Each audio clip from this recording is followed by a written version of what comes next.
మీ meeting లో చాలా మంది ఫ్యాన్స్ అవ్వచ్చు, పార్టీ మెంబర్స్ అవ్వచ్చు, చాలా పోస్టర్స్ పెట్టుకొని అంటే దర్కేస్తాము, చెక్కేస్తాము, మేము డైలాగ్ చెప్పు ఒకసారి మళ్ళీ ఏమన్నా మళ్ళా చెప్పు పూర్తి డైలాగ్ చెప్పాలా? పూర్తి డైలాగ్ చెప్పదు ఏంది? మళ్ళీ చెప్పు, కొంచెం మైక్ తీసుకొని చెప్పు, బాగా బాగా వినపడుతుంది నాకు. ఏం జాతరలో? మళ్ళీ చెప్పు. గంగమ్మ జాతరలో పొట్టేళ్ళ తలకాయలు కోసినట్టు రప్ప రప్ప రప్ప రప్ప ఏంది రపా రప రపా రప నరికేస్తాం. అదే పోస్టరా? అదే సినిమా డైలాగ్ అనుకుంటా స్వామి. యా cinema dialogue? Pushpa 2 sir. Pushpa cinema dialogue అది. మరి నువ్వే చెప్తున్నావు స్వామి. అంటే ఇప్పుడు పుష్ప సినిమా డైలాగులు పెట్టినా కూడా తప్పేనా? అసలు డెమోక్రసీలో ఉన్నామా, డెమోక్రసీలో లేమా స్వామి మనం? ఇది నాకు అర్థం కావడంలా. అంటే పుష్ప సినిమా డైలాగులు పెట్టినా తప్పే, పుష్ప ఫోటోలు పెట్టినా తప్పే, గడ్డ మిట్టనే తప్పే, గడ్డ మిట్టన్నా తప్పే. ఏంది స్వామి ఇది? ఏ ప్రపంచంలో ఉన్నాము? ఇదంతా డెమోక్రసీలో ఉన్నామా, డెమోక్రసీలో లేమా? సార్ ఆ పోస్టర్ పట్టుకున్న అతను కూడా టీడీపీ కుర్రాడు సార్. అంతకుముందు టీడీపీ నాయకుడితో కలిసి దిగిన ఫోటోలు కూడా బయటకు వచ్చాయి. అతను టీడీపీ కార్యకర్త, టీడీపీ సంబంధించిన మెంబర్షిప్ కార్డు కూడా ఉంది అతని. కానీ అతను మీ పార్టీకి సంబంధించిన వ్యక్తిగా ఆ మనిషికి టీడీపీతో ఇంతకుముందు గతంలో తిరిగిన ఫోటోలు కూడా ఉన్నాయా? మెంబర్షిప్ కూడా ఉంది సార్. మెంబర్షిప్ కూడా ఉంది సార్. ఆ టీడీపీ సభ్యుడు కూడా మెంబర్షిప్ కూడా ఉన్నాడా? అంటే దాని అర్థం వీళ్ళే పెట్టించినారా? పెదకూరపాడు నియోజకవర్గం సార్. ఓ టీడీపీ సభ్యత్వం కూడా ఉందా మరి?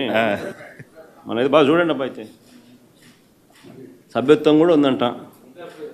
మళ్ళీ ఏదైతే నేమలే పాపం లేపో, మనం అయినా కానీ ఏదో మారినాడు అనుకుందాంలే, సంతోషపడదాం. సార్ ఇందాక మీరు ఒక జీవో ఎక్స్ప్లెయిన్ చేశారు. టీడీపీ సింపథైజర్ కూడా చంద్రబాబు నాయుడు మీద కోపంతో మారినాడు అని చెప్పి సంతోషపడదాం. మారి టీడీపీని రపా రపా కోసేస్తానని కూడా అంటున్నాడని కూడా సంతోషపడదాం. నిజంగానే బాధ ఉంటుందేమో కదా వాళ్ళకు కూడా. అన్ని పథకాలు ఎగరగొడతా ఉన్నాడు, అన్ని అబద్ధాలు అయిపోయినాయి, ఫీజు రీయింబర్స్మెంట్ లేవు, ఆరోగ్యశ్రీ లేదు,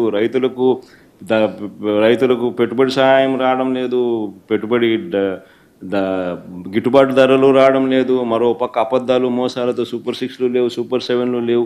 మరి ఆయన బతుకులు చిన్నాభిన్నం అయిపోయిన పరిస్థితుల్లో ఆయనలో మార్పు వచ్చిందేమో. వచ్చి ఆయన కూడా టీడీపీ యాక్టివ్ మెంబర్ అయినా కూడా వైసీపీలోకి తాను చేరి టీడీపీ వాళ్ళ ఫోటోను, టీడీపీ వాళ్ళ మీద ఆయన ఆక్రోశం చూపిస్తూ ఏమన్నాడు? ఏ జాతరలో? గంగమ్మ జాతరలో పొట్టేళ్ళు తలలు నరికినట్టు రపా రపా అని నరుకుతానని చెప్పి ఆయన అంటానంటే దాని అర్థమైంది. మరి చంద్రబాబు నాయుడు అనే వ్యక్తి ఇంత మోసం చేస్తూ ఉన్నాడు కాబట్టి ప్రజలు అంత కోపాన్ని చూపిస్తూ ఉన్నారు. అందులో వాళ్ళ కార్యకర్తనే వాళ్ళ నుంచి మారి వైసీపీలోకి వైసీపీ కార్యక్రమంలో పాలు పంచుకొని మన అభిమానస్తుడై నెక్స్ట్ టీడీపీ ప్రభుత్వంలో టీడీపీ వాళ్ళను రపా రపా ఏం జాతరలోది? గంగమ్మ జాతరలో ఏం పొట్టేలు తల నరికినట్ట రపా రపా నరుకుతాను. మంచిది కదా సార్. ఇప్పుడు ఒక నిమిషం సార్, ఇక్కడ సార్ హియర్ సార్ సమస్యలో ఇందాక మీరు ఒక జీవో ఎక్స్ప్లెయిన్ చేసి మైన్స్ని 436 ఫిగర్ అన్ని మైన్స్ని పెట్టి 1,91,000 కోట్ల రూపాయలు మార్టిగేజ్ చేసి లోన్ తీసుకోవాలనేది ప్రపోజల్ పెట్టింది గవర్నమెంట్ అని ఎక్స్ప్లెయిన్ చేశారు. అయితే ఎప్పటిలోగా తీసుకోవడానికి ఈ ప్రపోజల్? ఎట్ ఏ టైమా లేకపోతే అది can you elaborate it sir? So GO number 69. So GO number 69 gives them the charge. The government is giving APMTC the charge. Government is giving the right to APMTC through that GO. And through that GO, having that right, now APMTC has given that right to private people.